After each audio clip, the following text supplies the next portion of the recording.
The church continues its study of the book of Revelation in today's readings.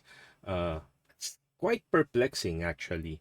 An angel of the Lord tells John to swallow the scroll.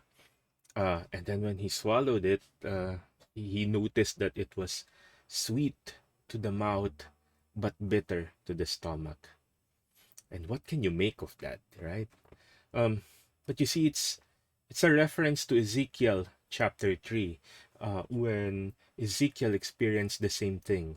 There was a scroll that God asked him to swallow, and the scroll was actually the prophecies uh, that God wanted. And then when he went and preached it, he mentioned about bitterness, and it's the same thing.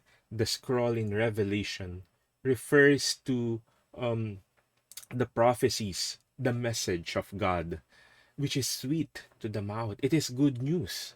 And who doesn't like good news?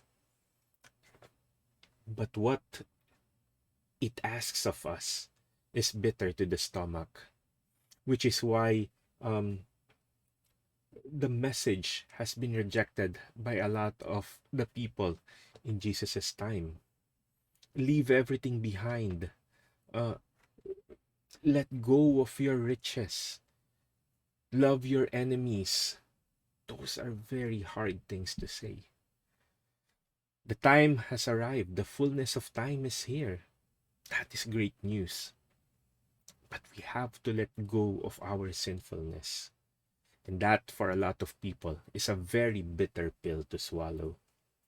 But that is the challenge. You know, if the world is God's kingdom, He created the world and He saw that it was good. The ocean, the sky, the sun, the moon, us. Everything that God created was good. But we have lambasted God's kingdom with sin, with greed, lust, a lot of things. Which is why when Jesus saw in today's gospel that God's temple has been turned into a marketplace, He asked people to let go.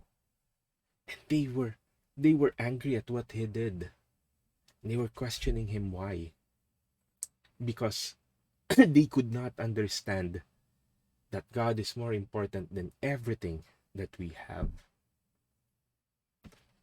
God is here to love you and to save you. That is great news indeed.